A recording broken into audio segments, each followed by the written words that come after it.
Datang di channel video saya. Pembicaraan kita masih seputar ceramah Ustadz Menachem Ali.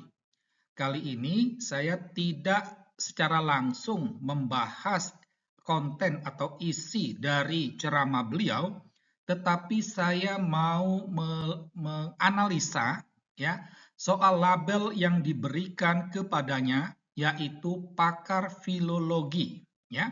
Nah, maka pada kesempatan ini saya mau mengajak Anda untuk melihat benarkah Menachem Ali ini pakar filologi ya.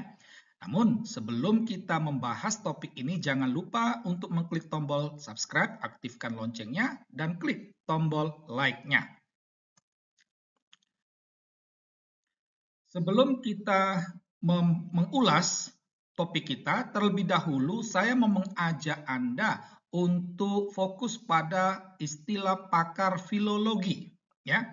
Nah, kita telaah dulu dua kata ini ya. Pertama, pakar. Secara sederhana, orang yang disebut pakar itu adalah orang yang ahli dalam bidangnya, secara tidak langsung bukan orang bodoh, ya. Nah, itu yang dinamakan pakar. Nah, sementara yang disebut ahli itu berarti orang yang memiliki kemampuan menganalisa, meneliti, mencermati, mendalami, mengkaji, menelaah, menilai, sampai akhirnya memutuskan suatu fakta, suatu kebenaran. Ya, jadi bukan sekedar menerima informasi lalu menyampaikannya begitu saja, ya, tanpa ada analisa, ada pendalaman, penilaian dan sebagainya, ya. Nah, jadi ahli itu dia menerima informasi, dia akan mengkajinya, mencermatinya, ya, mengkritisinya. Nah, itu yang dinamakan ahli. Nah, sekarang kita lihat apa yang dimaksud dengan filologi. Filologi itu kalau merujuk kepada Wikipedia, filologi itu adalah ilmu yang mengkaji tentang sejarah, pranata, dan kehidupan suatu bangsa dalam naskah kuno. Gitu. Nah, tujuannya untuk mengetahui isi dan bentuk teks yang disajikan. Jadi, suatu informasi dalam naskah kuno itu dikaji, ya, dikaji untuk mengetahui isi dan bentuk dari teks tersebut. Jadi tidak sekedar menerima informasi dari naskah kuno lalu menyampaikan begitu saja, tidak, ya. Tapi dia harus mengkaji dulu, itu sehingga bisa mengetahui isinya, bentuknya, dan lain sebagainya.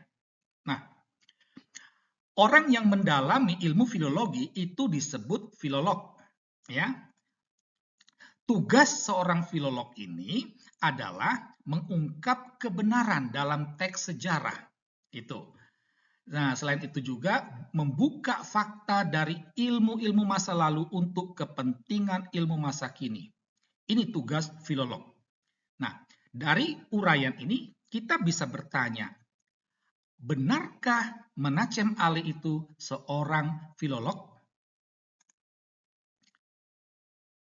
Nah, dari ceramah Ustadz Menachem ini kita dapat melihat tesis utamanya itu adalah benarkah yang disalibkan itu Yesus? Gitu. Ya. Jadi pertanyaan ini diajukan, dia mau mencari bukti di 3 kitab Yahudi, Kristen, dan Islam. Ya. Itu. Benarkah yang disalibkan itu Yesus? Nah, sekarang kita coba melihat ketiga kitab tersebut. Kitab Yahudi dan kitab Kristen itu mereka sepakat bahwa yang disalibkan itu adalah Yesus. Itu. Kalau kitab Kristen itu sudah pasti ya, karena Yesus disalibkan itu merupakan fakta iman dan juga fakta sejarah. Gitu. Nah, sedangkan dalam kitab Yahudi ini itu adalah kitab Talmud, ya.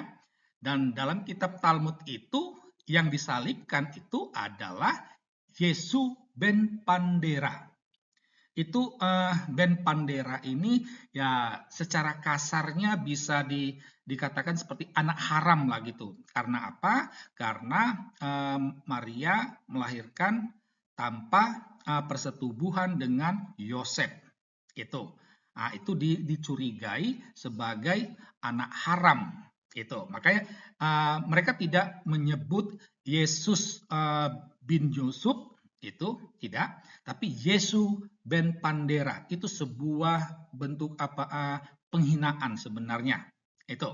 Tetapi poin pentingnya ya bahwa yang mati itu adalah Yesus. Ya, Yesus. Itu.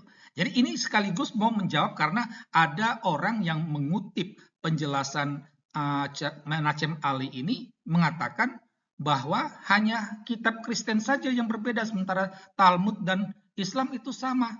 Ternyata keliru, ya. Kalau kita membaca di Talmud, yang mati di salib itu adalah Yesus. Nah, sementara kitab Islam itu mengatakan bukan Yesus yang disalibkan.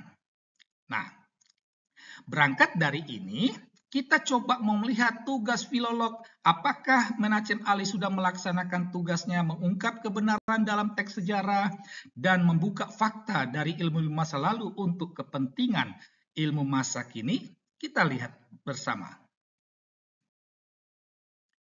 Nah, sangat disayangkan bahwa Menachem Ali itu berhenti pada Injil Barnabas dalam penelitiannya, ya. Kita bisa bertanya, mengapa dia hanya berhenti pada Injil Barnabas?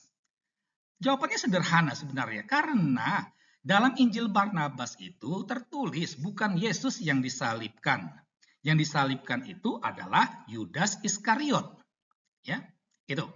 Nah, perlu diketahui ya, Injil Barnabas ini muncul atau ditulis sekitar abad ke-4 atau ke-5. Antara itulah. Ya, kita tidak tahu pasti. Itu. Nah, sementara peristiwa kematian Yesus disalib itu terjadi tahun 33 Masehi. Jadi, nah ini artinya masih dalam abad pertama. Jadi rentang waktu dengan Injil Barnabas itu ada sekitar 3 sampai 4 abad. 300 sampai 400 tahun. Itu suatu masa yang cukup panjang. Nah, itu.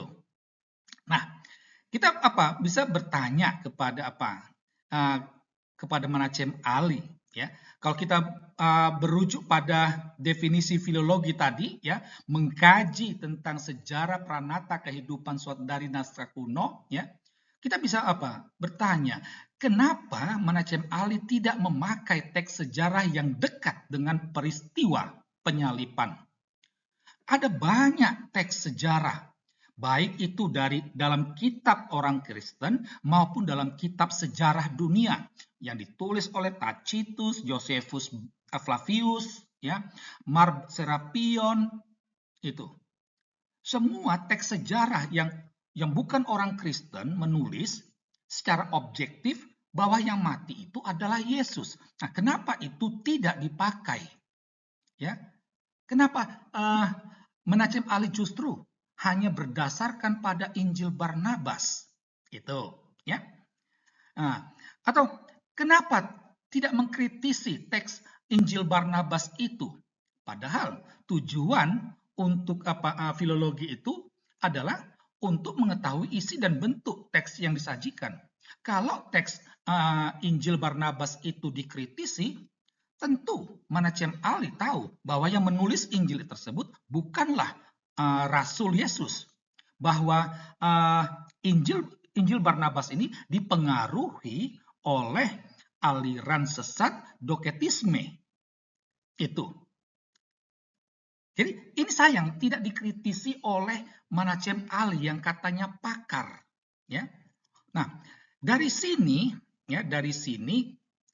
saya dapat melihat, ya, ceramah Ustadz Menachem Ali ini itu tidak lebih dari upaya pembenaran Al-Qur'an, ya. Ini bukan upaya kebenaran Al-Qur'an, bukan. Ini pembenaran. Pembenaran itu artinya membuat menjadi benar. itu artinya Al-Quran sebenarnya sudah salah, tapi dibuat menjadi benar. Itu. Ya, karena apa ya? Karena dalam Al-Quran bukan Yesus yang disalibkan, dan Ustadz Manacem Ali mendapatkan pembenarannya dalam Injil Barnabas yang tidak sesuai dengan fakta sejarah. Ya, kita ingat tugas filolog tadi, mengungkap kebenaran dalam teks sejarah, membuka fakta dari ilmu-ilmu masa lalu. Pertanyaannya, apakah Ustadz Menachem Ali sudah melaksanakan itu? Jelas, sangat-sangat tidak mungkin dia belum melaksanakan tugasnya tersebut.